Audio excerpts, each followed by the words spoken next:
Нэгдүгээр бүлэг хичээл номер 6 өнгө ба загвар дизайны сонголт. Нэгдүгээр хэсэг. Өнгө нь түүнийг харж буй хүний сэтгэл зүйд нөлөөлж байдаг. Иймээс өнгийг зоригтой сонгох нь зүйтэй. Өнгөний нөлөөллийн талаар олон төрлийн судалгаа туршилтууд байдаг. Энд зөвхөн өнгөний үндсэн онолын талаар бид авч үзнэ.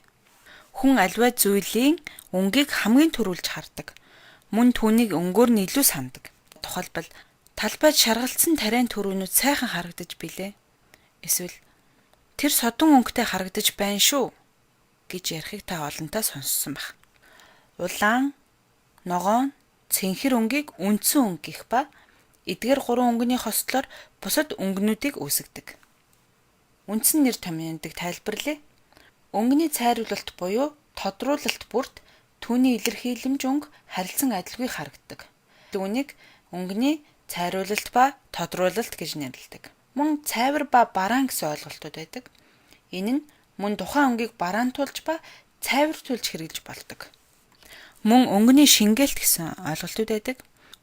Нэг төрлийн өнгөнүүд буюу өөрөөр хэлбэл өөр өнгөнүүдэд нэг өнгөний орц харилцан адилгүй шингээгдсэн байхыг хэлдэг. Эдгээр ойлголтуудыг бид илтгэлийнхаа загвар дизайн дээр ашиглаж болно гэсэн үг. Өнгөний хүснэгт.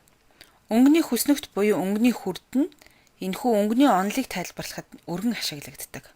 Өнгөний онолд анхдагч, хоёрдогч, гуравдагч өнгө гэсэн ойлголтуудыг мөн багтаадаг. Өөрөөр хэлбэл анхдагч энэ гурван өнгөнөөс үүссэн цайварлалттай эсвэл тодруулалттай өнгөнүүдийг хоёрдогч ба гуравдагч гэх мэтээр нэрлэдэг гэсэн үг.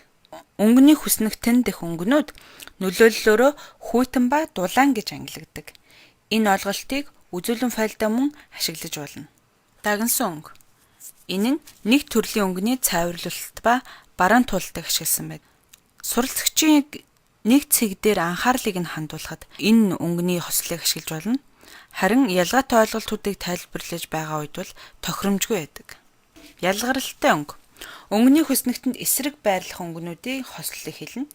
Ялгаатай ойлголтуудад тайлбарлах үед суралцагчийн анхаарлыг хандуулахад илүү тохиромжтой. Хөрш өнгө.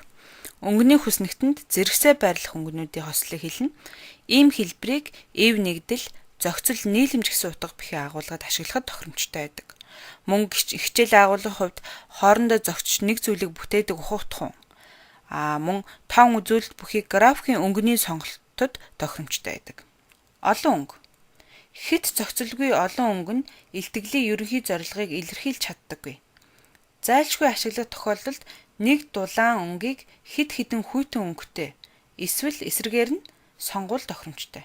Ер нь олон өнгөний хослолын үед аль нэг өнгийг давамгай буюу голлох өнгө болгон сонгодог. Бусад нь түүнийг дэмжих байдлаар бага оролцоотойгоор ашиглах нь илүү тохиромжтой, илүү үзэмжтэй харагддаг. Багш мэргэжил нь сургууль хүмүүжүүлэгчээс гадна хүний сэтгэл зүйн талаар мэдлэгтэй байхыг шаарддаг.